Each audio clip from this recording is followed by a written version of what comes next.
Operation सिंदूरद्वारे पाकिस्तानला मोठा धडा शिकवल्यानंतर पंतप्रधान नरेंद्र मोदी मंगळवारी सकाळीच आदमपूर एअरबेसवर पोहोचले। भारत पाकिस्तान सीमेवर अनेक लष्करी तळ आहेत, मात्र ते आदमपूर एअरबेसवर का गेले त्याची वेगवेगळी कारणं आहेत। तेच आपण सविस्तर जाणून घेऊयात। आदमपूर एअरबेस हे पंजाबमध्ये आहे। ते देशातील दुसऱ्या क्रमांकाचे सर्वात मोठे एअरबेस आहे। ऑपरेशन सिंदूर नंतर आदमपूर एअरबेस चर्चेत आलं होतं। पाकिस्तानकडून या एअरबेसवर हवाई हल्ला करण्याचा प्रयत्न झाला होता, मात्र भारतीय हवाई दलाच्या जवानांनी हा हल्ला निकामी केला।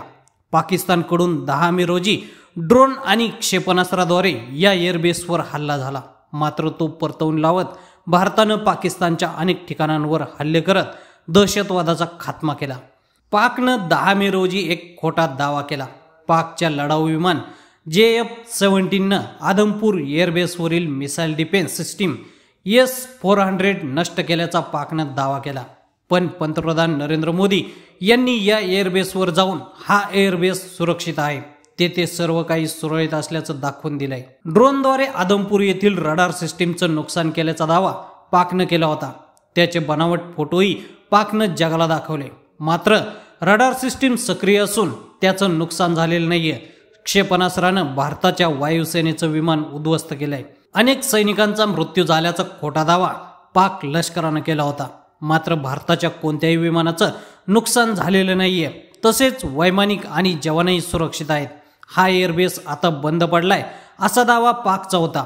त्यामुळे पंतप्रधान नरेंद्र मोदी यांच्या भेटीमुळे पाकचे या एअरबेस बाबतचे सर्व दावे खोटे असल्याचं पुन्हा एकदा सिद्ध झालंय। भारत माता की, भारत माता की, भारत माता की,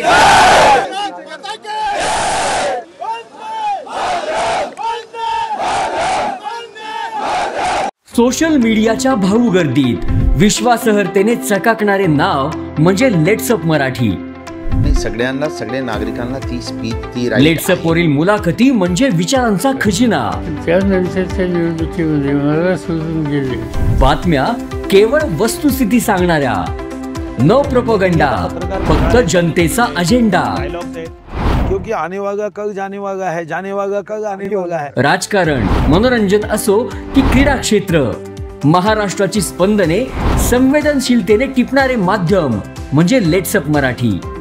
जगासोबत एक पाऊल पुढे राहण्यासाठी लेट्सअपचे ॲप, सोशल मीडिया आणि वेबसाईट सोबत कनेक्टेड रहा।